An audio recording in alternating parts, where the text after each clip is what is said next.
பேர் சிந்தாமணி. நான் வந்து தமிழக வெற்றி கழகம் சார்பாக திருமயம் தொகுதியில் இந்த எம்எல்ஏ எலெக்ஷனுக்கு போட்டிட்டேன். ரிசல்ட் அன்னைக்கு என்னாச்சுன்னா, ரிசல்ட் எல்லாம் அவங்க அதாவது கவுண்டிங் டோட்டல் போலாம் நான் ஓட்டு சொல்லி முடிச்சதுக்கப்புறம் எங்களுக்கு சில இதில் வந்து சந்தேகம் இருந்ததுனால ரீகவுண்டிங்காக போய் கேட்டோம். அவங்க சொன்னாங்க, அப்போ அவங்க டிக்ளேர் பண்ணலை, ரிசல்ட்டுக்குள்ளே சர்டிஃபிகேட்லாம் கொடுக்கல. அப்போ அவங்க என்ன சொன்னாங்கன்னா, நீங்கள் ஓரலாக சொல்லாதீங்க, ரிட்டனாக மனுவாக எழுதி கொடுங்கன்னு சொன்னாங்க. அவங்க சொல்லி ஒரு 10-15 நிமிஷத்துலேயே சொல்லி ஒரு 10-15 நிமிஷத்துலேயே நாங்கள் மனுவாக எழுதி எந்தெந்த பூத்தில் சந்தேகம் இருக்கோ அதுக்கு ரீகவுண்டிங்க்கு கேட்டோம்.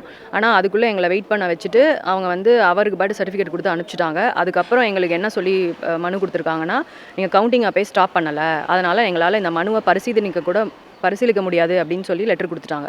அதனால் இப்போ அடுத்த ஸ்டெப்பாக நாங்கள் கலெக்டர்கிட்ட அந்த மனுவை வந்து கொடுக்கறதுக்காக வந்திருக்கோம். இங்கே புதுக்கோட்டை கலெக்டர்கிட்ட. கலெக்டர் இல்லாத காரணத்தினால எலெக்ஷன் பிஏ கிட்ட கொடுக்க சொல்லியிருக்காங்க அந்த லெட்டரை. ஸோ அவருக்காக வெயிட் பண்ணிகிட்ருக்கோம். ரகுபதிக்கு, டிஎம்கே மனு இந்த கொடுக்க போகிறேன். அங்கே கொடுத்ததுக்கு இன்னும் ரிப்ளை இல்லை. ஸோ அடுத்த ஸ்டெப்பாக இங்கே கொடுத்துட்டு இவங்க என்ன ரிப்ளை கொடுக்குறாங்கன்றது கிட்டத்தட்ட ஒரு 18 பூத்து கிட்ட இருக்குங்க. அதுக்கு மட்டும் ரீகவுண்டிங்க்கு ரிக்வெஸ்ட் பண்ணியிருக்கோம்.